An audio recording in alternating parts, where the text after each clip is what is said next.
Hey, welcome back on the Good Morning Artesia radio show and our Wednesday visit with one of our Artesia Public Schools administrators, Mr. Danny Parker, joins us here today. How are you doing, Mr. Parker? I'm doing great. And it was great to hear those girls on the radio this morning. So proud of them and their teammates for moving past the first round of the district tournament. And yeah, we're excited about tomorrow night's game at Goddard. Yeah. And maybe they can just keep it going. Well, let's hope so. I mean, there's no reason they can't. Absolutely. They've shown flashes of brilliance from time to time during the season, so they just kind of put that together for an extended period of time. Although it's at Goddard, so that's going to be going to be a little tough, but we'll figure it out. Funny things happen in that gym. It just even going back to when I was in high school, it was just a tough place to play. But boy, I think our girls are peaking at the right time, and they're doing great. Our boys had a great game Monday night, and so. Did you try to go to Hagerman Monday night? You know, I really in the afternoon I was planning on going, and I thought, just let somebody else have the seat that I'll go home and watch it on the radio, and so.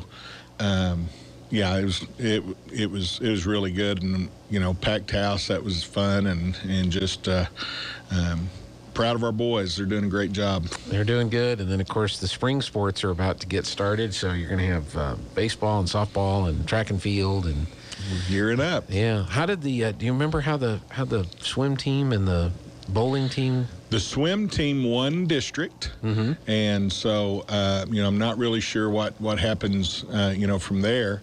Our bowling team got second. They they were doing great. They did great. They won second, but that final match, only the top two go, and you wipe out everything that's happened that day, and it's just head to head with those people, and we did very well. We had a lead going into that final game, and just Espanola just caught fire. Wow! And it was. I know those poor kids. They wanted one more game, to get past them. But Espanola won the blue trophy, and we brought home the red trophy. It's not what we're used to doing, but they had a great year, and it was, well, that's a lot of pressure when you have to. There's a lot of bowling on that last day. You have to beat the other teams to get to the championship round, and then everything's wiped out. It's what you did early that morning.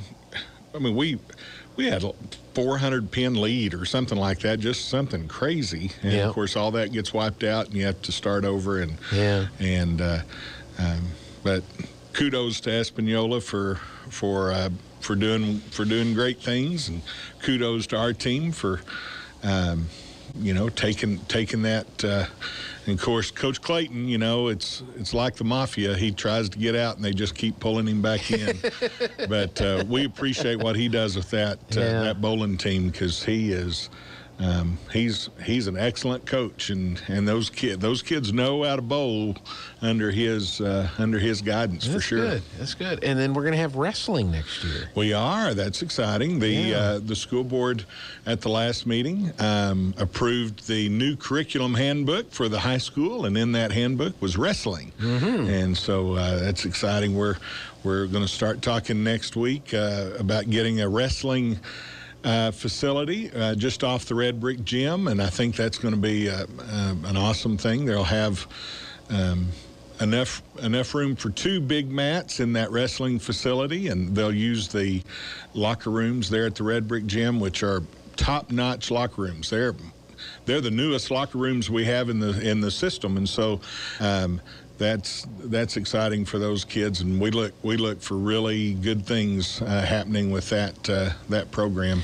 Might have to bring Wilburn back and show him the locker rooms over there at the red brick gym. Oh goodness, yeah. I bet he would be very jealous.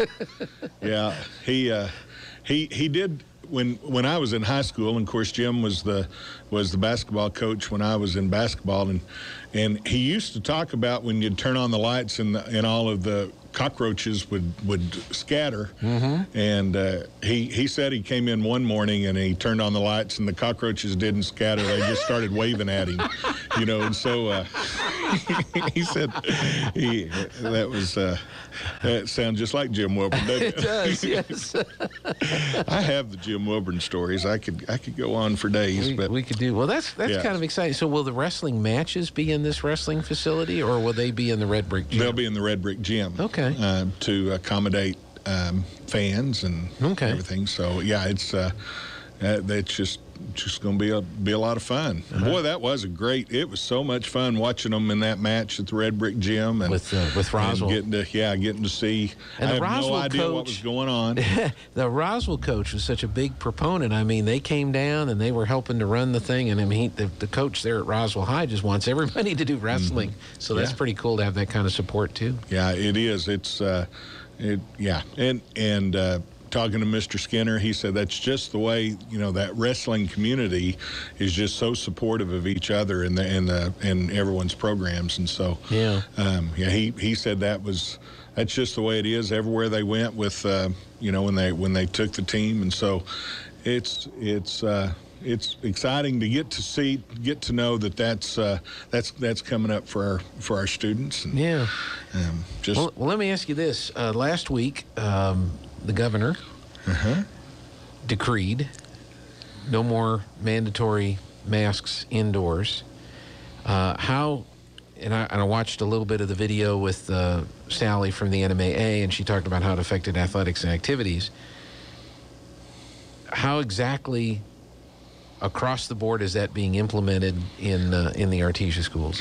Well, it was very exciting for a good number of our kids and our teachers. They were very excited to have that option if they felt like that's what was best. And we heard from some people that have been differently affected by COVID, and so we certainly want to be respectful of anyone's right to want to wear a mask and to do that.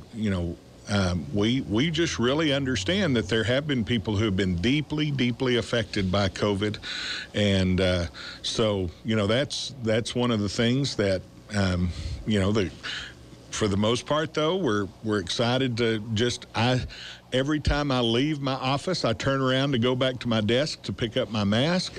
I am very conditioned to do that, but it's really good. We did receive word yesterday that because our buses are federally controlled as public transportation, that there are regulations that put them in that category, and the federal government has not yet released the mask mandate, and so for us to be in compliance with everything that we do with our buses, students and drivers do need to wear a mask on the bus, and it's. We would love for that to be optional, just like everything else, but unfortunately, that's not it. And I know a lot of people would like for us to, to just say, well, we're not doing that. But it's one thing that I've thought about during all of this. We don't give the rule book to students and say, you pick and choose which rule you're going to follow as far as our schools. And so I think we have to be the model of that. We don't get to pick and choose the rules that we're paid to enforce. And, as administrators, we really have one job, and that is to follow the policies and follow the rules and regulations that are put to us. And I know a lot of people would disagree with that, but as a practitioner of education, I just think it's important that we model doing what we're supposed to do. And so we'll do that, and hopefully that mandate is lifted soon too, so that we can do. And that phrase local control is really coming down from Santa Fe a lot, and so hopefully those that voice is being heard. And of course, our board has just done a great job of letting everyone know that we favor local control, and our school board are elected people too, and and so that that's where we go. But we're just extremely excited that kids are in school. Kids don't have to wear a mask. Kids can wear a mask if they want to, and we're feeling normalcy creeping in. So that's a lot of fun. It's not a bad thing. So on all the school facilities, at all the events, masks are optional, but on the buses, because they're federally regulated, masks are required still on the buses. Yeah, so that's it. That's it. So, well, good deal. Got about 40 seconds. Anything else you want to cover today, Danny? I really don't. We have a lot of things. We're getting ready for budget for next year.